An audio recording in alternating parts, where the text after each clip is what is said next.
आज हम एक ऐसे प्राचीन ज्ञान पर चर्चा करने जा रहे हैं जो आज की भागदौड़ भरी जिंदगी में शांति का एक अचूक मंत्र है।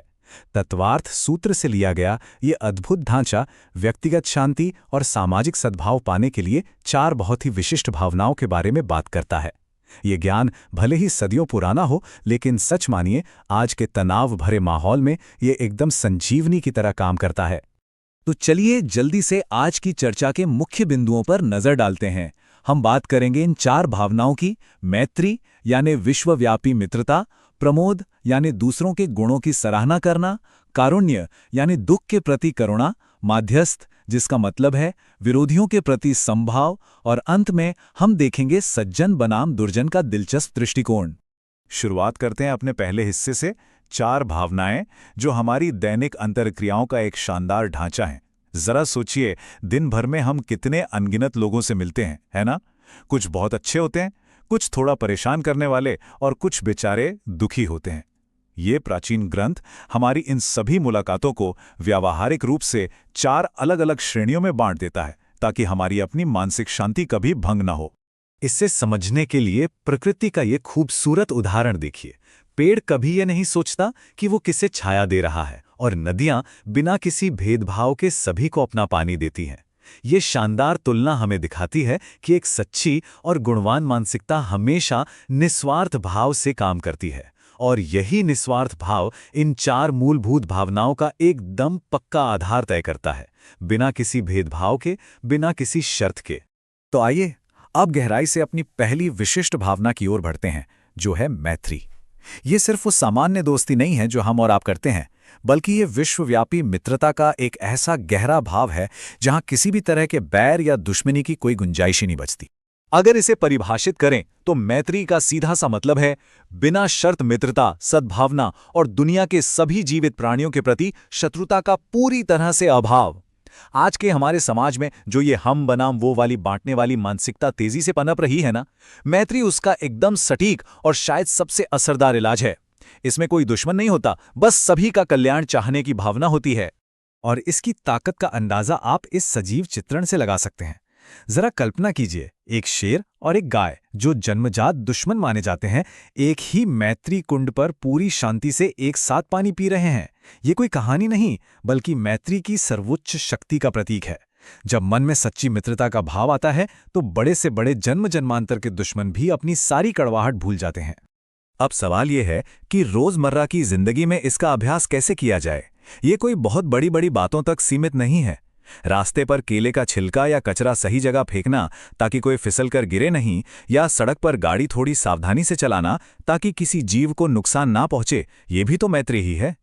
आचार्य विद्यासागर जी महामुनिराज का उदाहरण लें तो उन्होंने सिर्फ उपदेश नहीं दिए, बल्कि आदिवासी क्षेत्रों में हथकरघा लगवाएं और शर्त रखी कि काम करने वालों को अपने दुर्व्यसन छोड़ने होंगे। इस एक छोटे से कदम से हजारों परिवारों में जो शांति आई, वो समाज कल्याण के माध्यम से मैत्री का एक जीता जागता प्रमाण है। चलिए अब बहुत ही सहजता से अपनी दूसरी भावना की ओर चलते हैं, जिसका नाम है प्रमोद, यानी दूसरों के गुणों की खुले दिल से सराहना करना। व्यक्तिगत विकास और लगातार कुछ नया सीखते रहने के लिए ये भाव सचमुच बहुत महत्वपूर्ण है। प्रमोद का असल मतलब है दूसरों के श्रेष्ठ गुणों, उनकी सफलताओं और उनके अच्छे चरित्र को देखकर सच्ची खुशी महसूस करना। ये समझना बेहद जरूरी है कि यह भावना ईर्ष्या या जलन जैसी उस जहरीली और खुद को नुकसान पहुंचाने वाली प्रवृत्ति के खिलाफ एक मजबूत मनोवैज्ञानिक ढाल का काम करती है।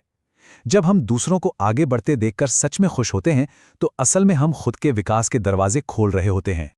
इसे एक बहुत ही दिलचस्प तुलना से समझते हैं। एक तरफ ईर्ष्या है, जैसे कोई किसी की प्रगति रोकने के लिए उसकी पड़ने वाली लाइट जानबूझकर बंद कर दे, ये दूसरों को नीचे गिराने वाली बात हुई। और दूसरी तरफ है प्रमोद, जिसकी तुलना इत्र बेचने वाले से की गई है। जब कोई इत्र बेचने वाला अपनी पेटी खोलता है तो भले ही उससे कुछ न खरीदा जाए, उसकी शानदार महक अपने आप हम तक पहुंची जाती है। ठीक इसी तरह जब अच्छे और गुणवान लोगों की संगति की जाती है तो उनके अच्छे गुण बड़ी ही आसानी से हमारे अंदर भी समाने लगते हैं। दूसरों की प्रगति देखकर जलना नहीं है, बल्कि उनसे प्रेरणा लेनी है। अब आते हैं अपनी तीसरी भावना पर, कारुण्य, जिसका अर्थ है दुख के प्रति करुणा।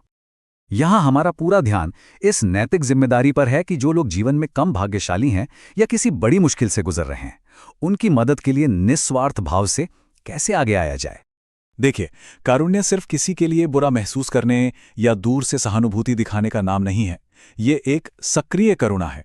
इसका सीधा सा अर्थ है पीड़ित लोगों के दर्द को कम करने की मन से इच्छा रखना और उन व्यवहारिक तरीकों को खोजना जिनसे उनकी मुश्किलें वास्तव में कम हो सकें। अगर कोई भूखा है तो उसे भोजन देना, रोगी है तो औषधि देना, यही असली कारुण्य कहलाता है। इस बात को एक बहुत ही प्रेरक घटना से गहराई से समझा जा सकता है। एक बार एक राजा दान बांट रहा था। उसने देखा कि एक व्यक्ति बार बार अपनी जगह पीछे आने वाले को दे देता है। जब राजा ने हैरानी से इसका कारण पूछा तो उस व्यक्ति का जवाब था, मुझे एहसास हुआ कि मेरे पीछे आने वालों को मुझसे ज्यादा जरूरत है। किसी के घर में बच्चे भूखे हैं तो किसी की मां बीमार है।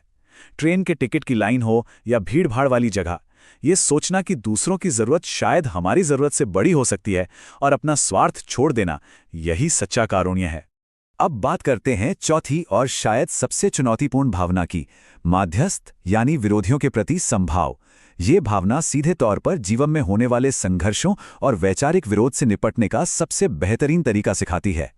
माध्यस्थ का अर्थ है किसी भी परिस्थिति में पूर्ण तटस्थता और अपना भावनात्मक संतुलन बनाए रखना, खास तौर पर तब जब सामना विरोधियों से हो रहा हो या जब कोई हमारी अच्छी सलाह को बार बार नज़रअंदाज कर रहा हो। इस खास भावना को अपने भीतर विकसित करने से हम जिद्दी, शत्रुतापूर्ण या व्यर्थ की बहस करने वाले लोगों से निपटते समय अपनी आंतरिक शांति को पूरी तरह से सुरक्षित रख पाते हैं। हमारी शांति की चाबी किसी और के हाथ में नहीं होती।